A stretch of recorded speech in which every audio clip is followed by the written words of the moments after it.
Today on Monkey Life. Baby orangutan Mimi from Moscow Zoo arrives in the UK to start a new life with others of her own kind. Paperwork's all finished. She's now officially property of Monkey World.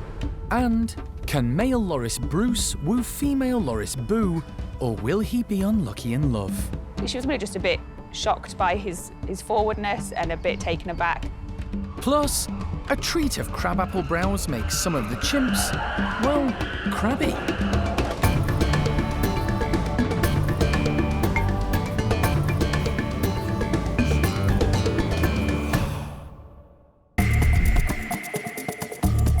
Monkey World in Dorset, buried deep in the English countryside, is the largest sanctuary of its kind on the planet.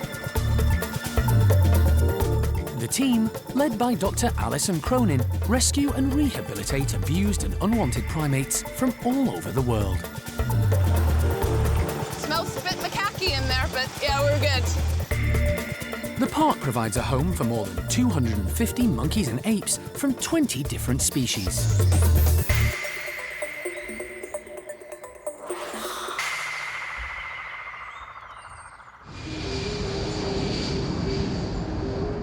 It's early evening at London Heathrow's Animal Reception Centre.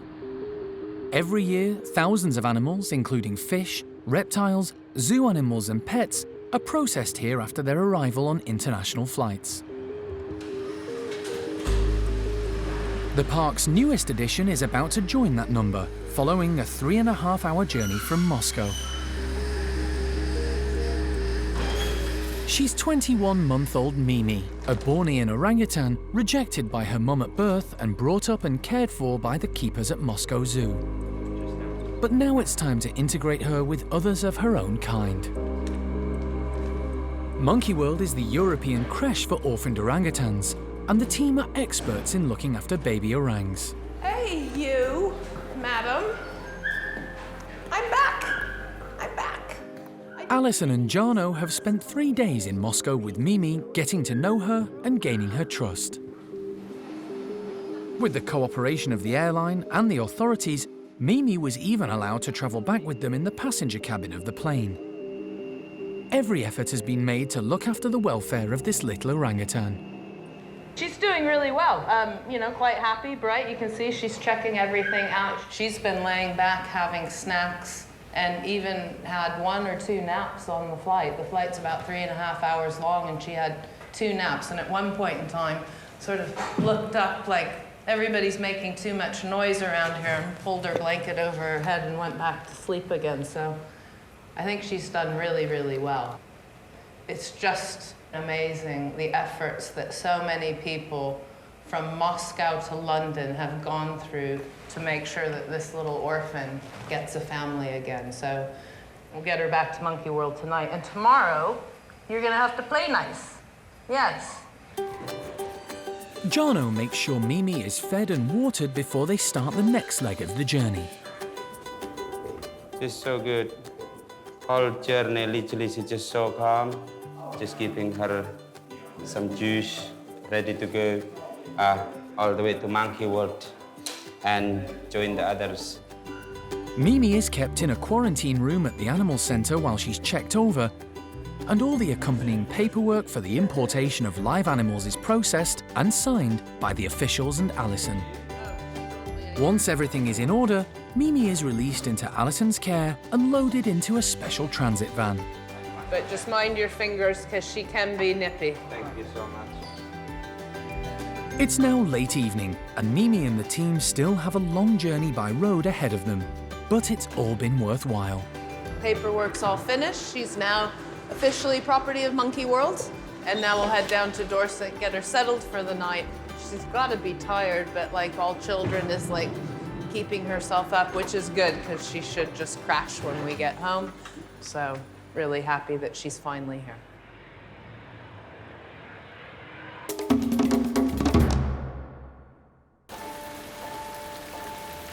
It's a damp day at Hananya's enclosure. The normally boisterous group of chimps are a little subdued. They're keen to get out of the rain and back into their playrooms. Inside, Rob from the primate care team has just finished cleaning, and is now putting down some fresh bedding and fresh vegetables for lunch.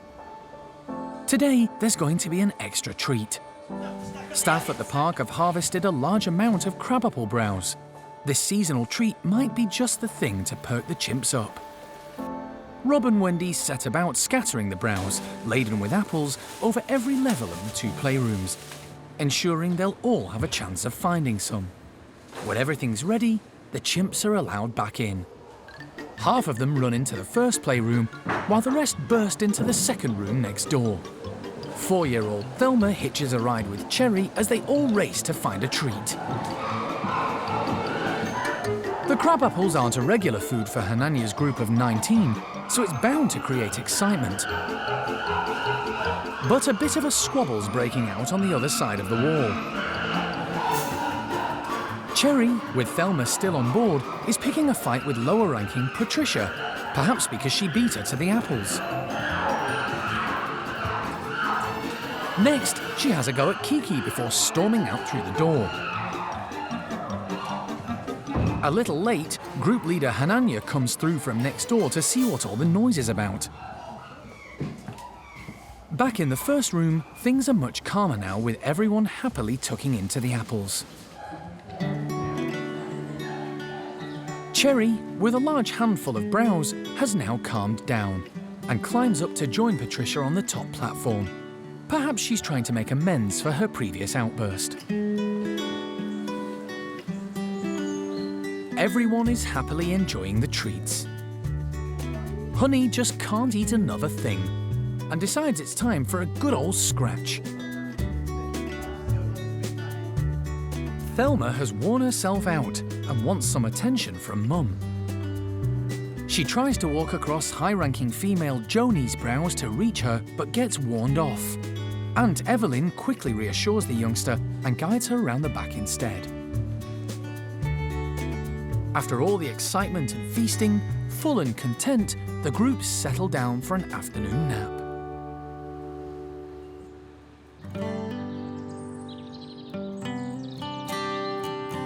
The small monkey team have been trying a spot of matchmaking with 2 lonely heart lorises. Boo, a female rescued from the Maldives 3 years ago, and Bruce, one of the rescued lorises from Hong Kong. Their first meeting a few days ago didn't go well. Bruce was keen, but Boo less so. His enthusiasm left her feeling threatened. We don't know whether she's met any males before. She certainly hasn't done while in captivity that we know of. She was really just a bit shocked by his forwardness and a bit taken aback, and obviously she felt a little bit intimidated. Since then, the pair have spent a few days on opposite sides of the house, where they've been able to weigh each other up from the safety of their own bedrooms. The 2 rooms are connected by a mesh tunnel. The sliding door at Boo's end has been left open, with the entrance to Bruce's room closed, meaning she can go across to see him, but can keep her distance if she prefers. We made sure that the way we had the tunnel, it was her going into the tunnel to see him. She's going to him, sitting next to him by the slide, whistling while looking at him. So all signs are positive. With the duo now seemingly relaxed in each other's company, the staff are going to give them a second chance at romance. Today, the doors at both ends of the connecting tunnel have been opened, and the hope is Bruce will have learned his lesson and take a more subtle approach. So what we're looking for is them to kind of move around each other calmly. It'd be nice to have some vocalisations from them, some positive vocalisations from them. And obviously that what we really would like is either play or grooming. To the surprise of the staff, Bruce seems to be playing it cool and remains stationary in his room. If Boo wants to meet him, she'll need to make the moves. With her interest piqued, she cautiously makes her way across to his room. Boo's on her way through to Bruce's room. But Bruce shows a distinct lack of interest, and, spurned, Boo returns to her own room, whistling to him as she goes. She wanted him to follow her. The staff know this is one of the female loris's courtship sounds, but nobody seems to have told Bruce. And when he doesn't take up her invitation, she makes her way back over to him. The staff are starting to become concerned about Bruce. He's still not getting up. It's weird, isn't it? I hope he's not sick. It's not looking promising. Boo, just to make sure her message is getting across, hangs upside down from the ceiling in the mating position. Bruce, what do you think? Just as everyone's losing hope, Bruce perks up. He's moving now. Slowly. Good boy, Bruce. And decides to join her.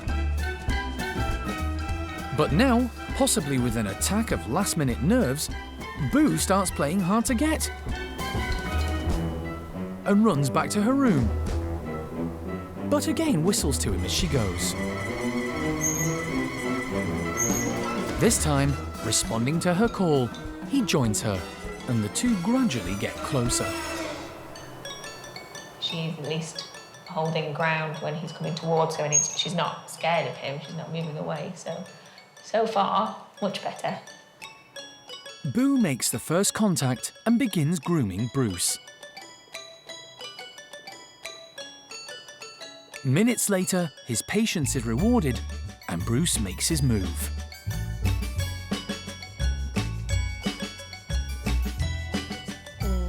The park has now created 3 pairs of loved-up lorises, and the future of the European breeding programme looks hopeful. And obviously not the end of the story yet, we've still got a long way to go.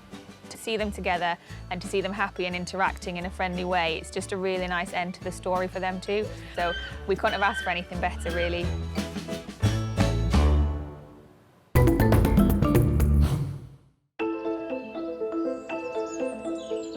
Following a long journey from Moscow to Dorset, Alison has returned to some worrying news.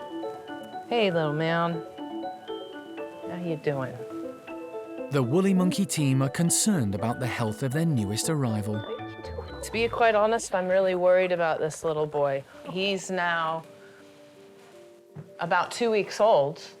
Really should be growing, strong, thriving, starting to climb about, take more interest in life, and mainly, you know, gaining weight and things. And none of those things are happening with him.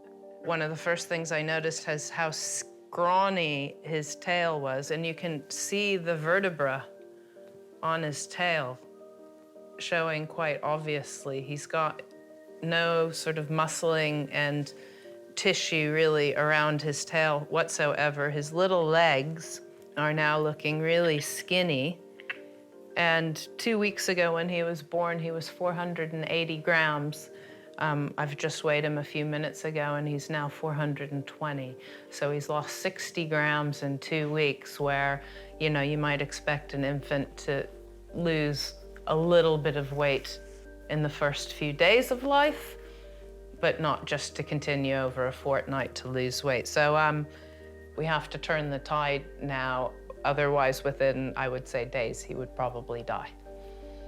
But Alison already had an idea about what could be wrong, and after changing the little one's nappy, her suspicions were confirmed. If you work with animals long enough, you sort of get used to smelling feces enough. You know what's sort of a healthy smell and what's not a healthy smell. And this little guy definitely doesn't smell good. He smells really rank. So I had a fecal sample taken and checked over. And sure enough, he's got a parasite called Giardia. And under John Lewis's advice, we're gonna treat him for the parasite. So it's just the tiniest amount of worming medication. And we'll see what we can do and if we can get rid of it. And then he should start digesting his milk properly, not being so grisly, and hopefully taking more. The tiny Woolly is only 2 weeks old and has been hand-reared by the team since Mum Isla rejected him at birth. He's already spending time with his Woolly family in a specially prepared playroom where he can see and hear them, but without any physical interaction until he's stronger and more mobile. Alison is hoping that the tiniest dose of the drug, advised by vet John Lewis twice a day for 3 days, will do the trick. So this is probably gonna be hideous, little man. I know, you're not gonna want this in your mouth at all. I know. Hang on, open up.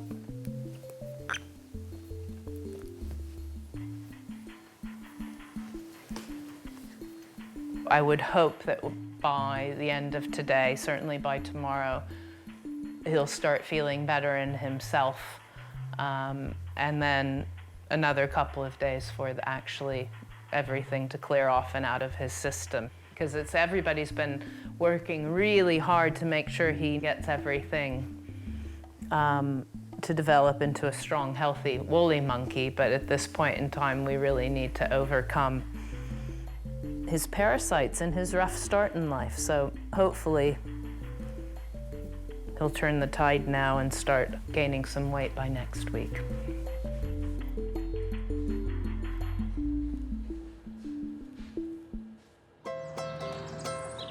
The squirrel monkeys are in for fun and games today. Sharon from the primate care team is hanging coloured plastic tubes around their enclosure. This is some enrichment for the squirrel monkeys. So we've just packed these plastic tubes with wood wool, and in between we've got lots of waxworms and mealworms, which is their favourite treats.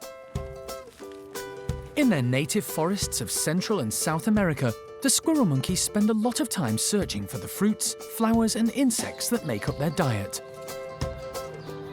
They lead busy and active lives, so energy-packed foods like insects are just the thing to keep them going.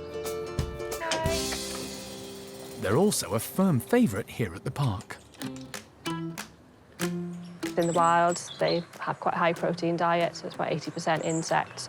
They choose insects over nice juicy fruits. Waxworm for them is just heaven, so we try and get many innovative ways of kind of getting the bugs into them rather than just chucking them all into their enclosure.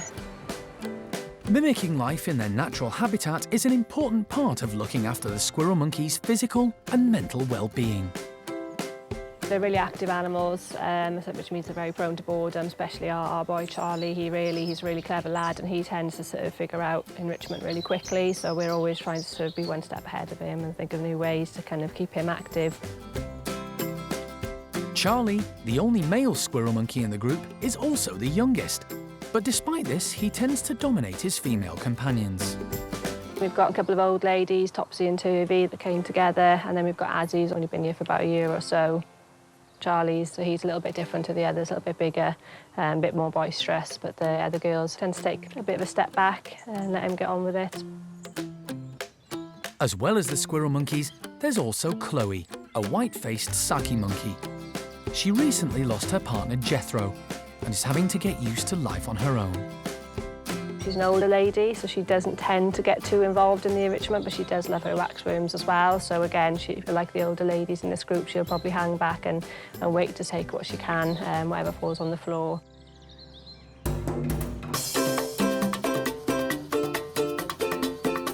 Today, the whole gang will have to work hard to get their wriggly treats of mealworms and waxworms. Hiding them in tubes forces the small primates to use their agility, strength and flexibility to get to the feeders, and then reach the rewards inside. Charlie is the most confident in tackling the challenge. His technique isn't the most delicate, but it works. Turvy is also getting stuck in, but being an old lady, she's a little calmer about the whole thing.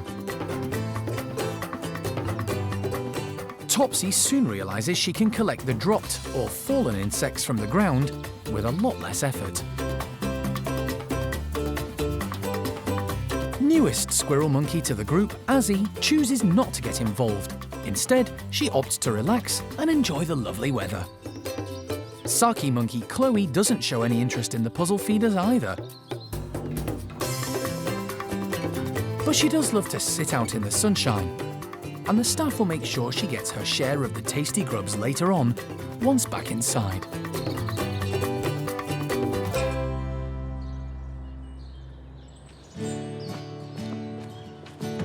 While the squirrel monkey group are having fun in the sun, next door, another troop of South American primates are about to get their own seasonal treat: grapes on the vine. Rachel is placing bunches all over the enclosure at the Capuchin Lodge, where Eriko rules supreme. To cater for every group member, she's making them harder to reach for some and easier for others. We've got a lot of big characters at the lodge. We've got Joey, who is very playful and loves exploring, so I expect he'll be all over the grapes. We've got Eriko and Sean, who are our big boss monkeys.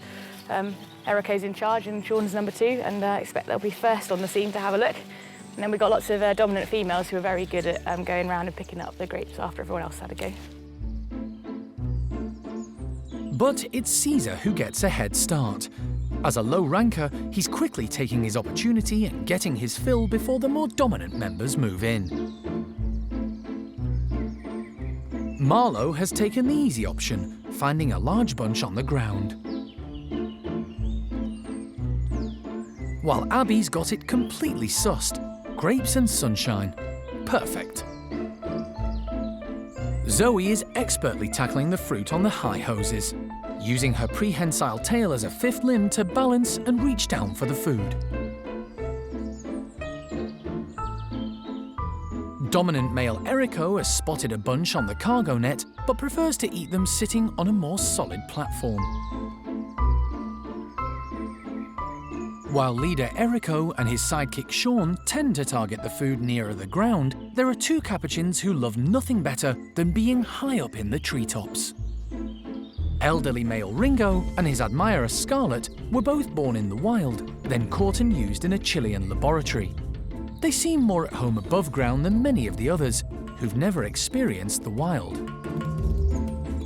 Most of them have been pretty fascinated by the grapes. Even Phoenix, who usually keeps out of the way, has been busy looking for grapes in all the places that no one else is bothering to look up in the trees. The grapes have been a big success. Almost all the members of Eriko's group seem to have given them a go.